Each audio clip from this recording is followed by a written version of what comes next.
Ah, what a wonderful morning. A beautiful fall sky, a nice cup of coffee, and or tea because I'm too lazy to make coffee, and Ruby in my eye and ear holes in just a few minutes. Today is going to be a good day. Do you believe in destiny? Yes, John.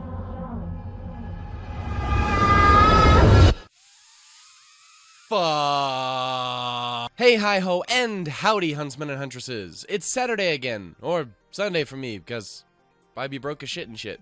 Which means Ruby is back again, once again. Nappy boy and alright, I'll stop. With everything we've come to know and love from it. Beautiful music. I'm looking at you, Mir Pardos. Beautiful scenery. Pretty.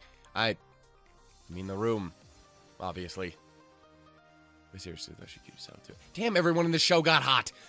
Beautiful douche buckets. Not actually that beautiful. More shitbaggy, but you get what I mean. And, of course, a beautiful ability to crush my very heart and soul using adorable kick-ass redheads who are too Canadian to not immediately fall in love with. I'm sorry!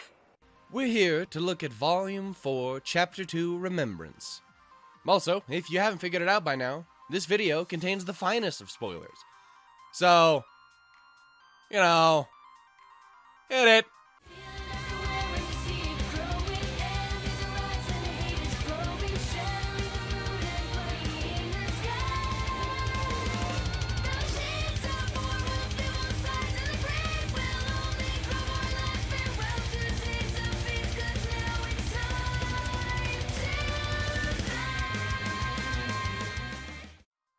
Ah, Chapter 2, Remembrance. When I first read the title, I didn't quite know what to think.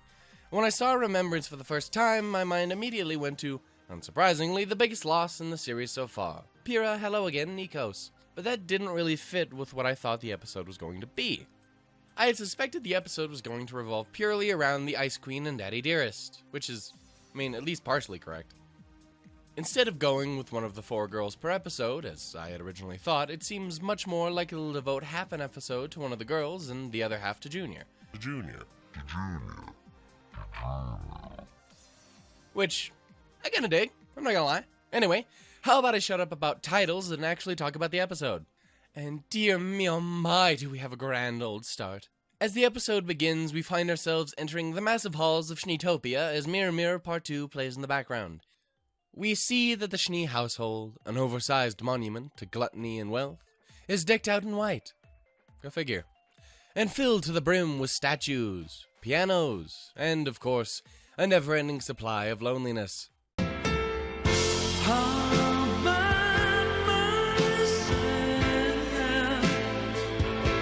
This empty feeling continues on for what feels like an eternity. Holy shit, fuck! God damn, man! Don't fucking sneak up on me like that. What are you fucking trying to do? Give me a heart? I am a fragile human being with a fragile heart. We then get introduced to the newest member of the Schnee family, Whitney. Wait, that don't sound right. Wheatley. What the fuck was your name again? Hello, Whitley. Right, because that's a name. Anyway, Whitley, the youngest child and the only son in the Schnee family, who we had seen in the intro previously, I should make a video on that, but knew all of nothing about, drops by to give his older sister an encouraging word or two and a heads up about a shouting match in the next room between and...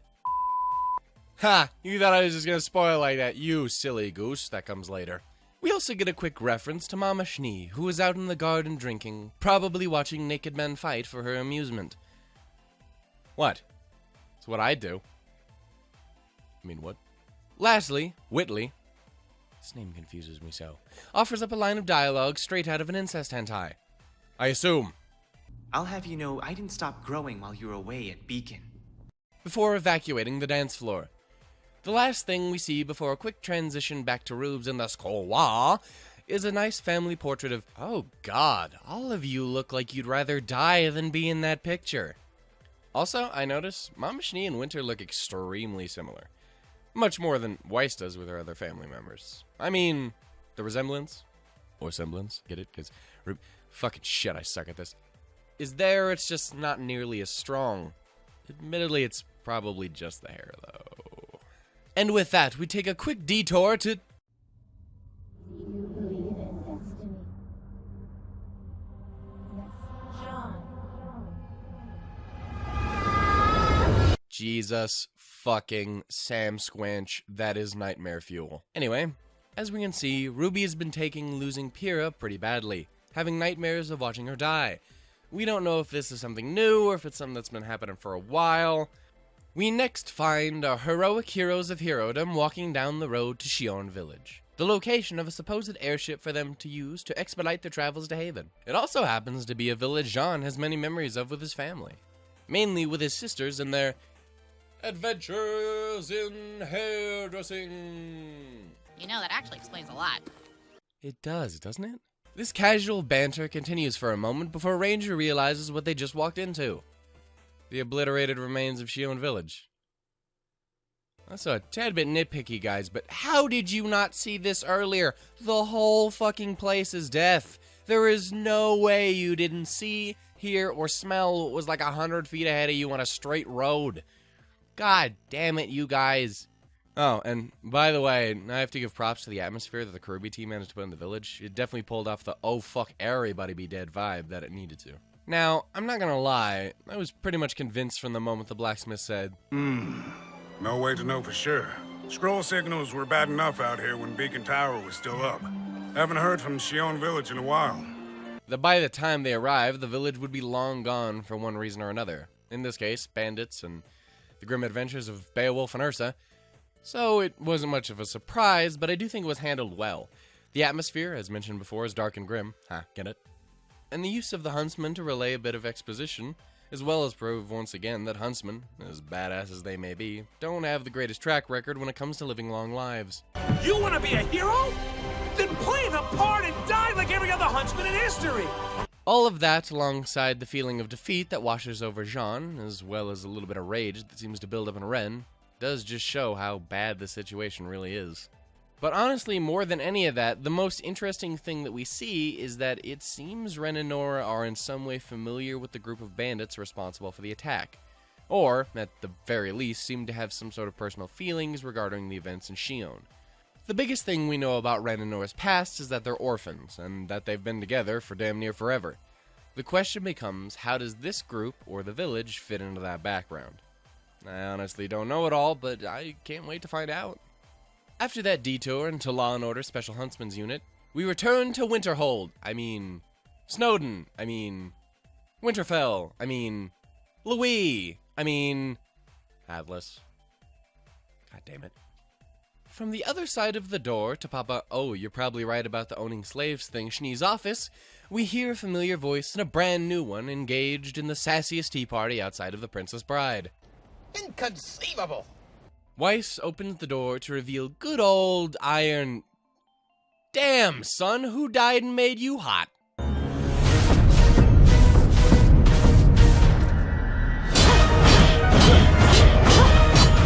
Oh. Yeah. Forgot about that. Back to the topic at my right hand. The General makes his first appearance this season sporting a fashionable stubble and a brand new Armani suit. They make suits, right? I'm serious, I don't actually know, I'm just kind of just saying shit at this point.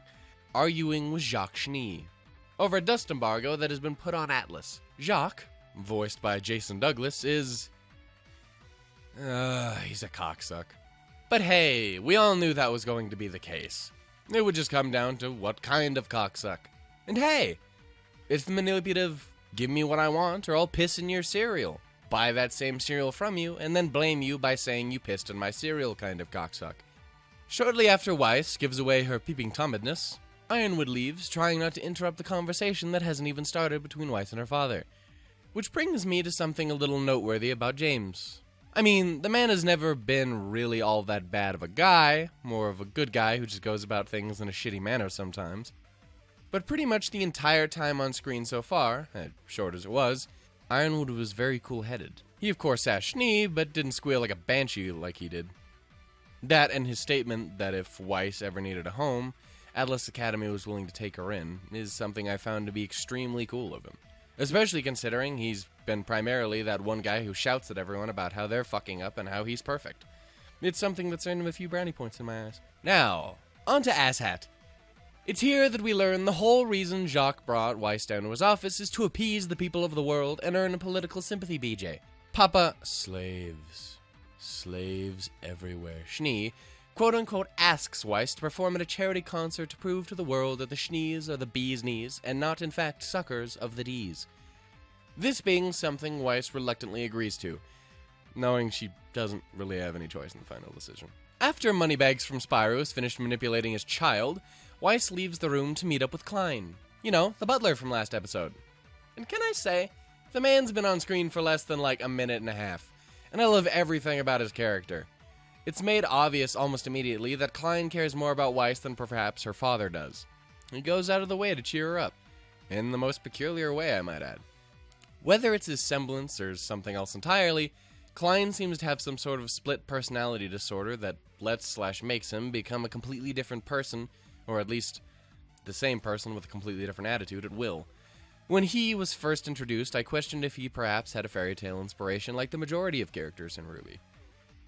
The only one I was able to come up with that seemed possible with what little we could tell, him being short, having thick facial hair, and being a friend of Weiss's, was that Klein was inspired by one of the 7 dwarves, with perhaps there being other butlers that filled the other roles.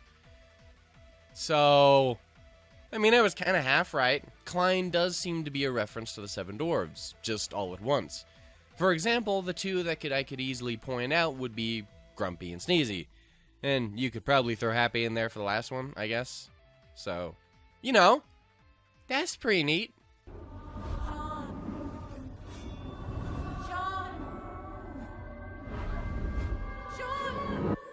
Oh. We're moving on to this now? Well, fuck. Kill my buzz right away, why don't you? Once again, we get a transition of Pyrrha hunting RWBY's dreams. Something that once again gives the rooster the breath of life, returning her to the land of the living and the awake. Only to notice a certain tall, blonde, and scraggly comic relief missing from L'Esquire. Though this isn't the only thing she notices. A familiar Australian, I guess, voice coming from behind a series of large bushes. She goes to investigate, only to find...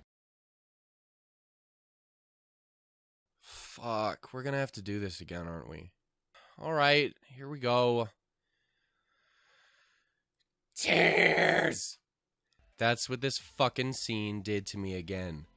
As I stated in the previous video, Pyrrha was a character in this show. I loved that character. That character died. I broke fuck life. RWBY, after having her nightmare, finds Jean training in the woods at night, in the same manner that he would when Pyrrha was still alive. The only difference being she's obviously not alive anymore. Jean isn't alone, though. He presumably every single night has been listening to the same video that Pyrrha had apparently made for him a while back off screen. It's a video of her walking through a few basic techniques and then hesitating to tell him something along the lines of, "Sean, I fucking love you. You complete and utter fucking numpty. Why don't you sweep me off my feet like you did at the dance? But you know, once more, with feeling." And opting for the safer, I want you to know that I'm just happy to be a part of your life. I'll always be here for you, Jean. one last, no pun intended, arrow through the heart for both the audience and our hero in the making. The shield in the previous episode hurt. The message left by Pyrrha here brought me to tears almost instantaneously. And it was like real tears, not that like light misting of the ocular region pussy shit. My favorite character had left a beautiful, yet painfully tragic message to my second favorite character, the 2 of whom I shipped harder than an Amazon Prime drone, is that still a thing, and a UPS truck. And I had to just watch as it happened. Fucking hell, RoosterTeeth, I'm a fragile man, and you're just being cruel at this point. So all of that being said, it was a great scene, and it means a whole hell of a lot for John, and perhaps a little bit for Rubes and Pyrrha as well. Also, a small side note, if I'm not mistaken, the video that Pyrrha left was done in Poser, with her old model and everything. Which I thought was a really nice touch, considering it was meant to convey the past. Back when these 2 characters still had a future together. Anyway, I want to thank you guys for joining me on my second look through Volume 4 of RWBY, in the Chapter 2 Remembrance review cap. I'll see you guys in Chapter 3, but, you know, until then, toodles doodles! Feeling everywhere we see it growing, enemies arise and hate is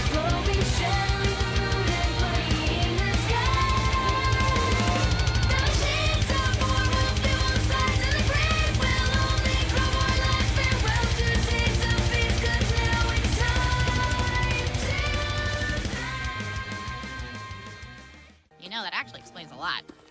It does, doesn't it?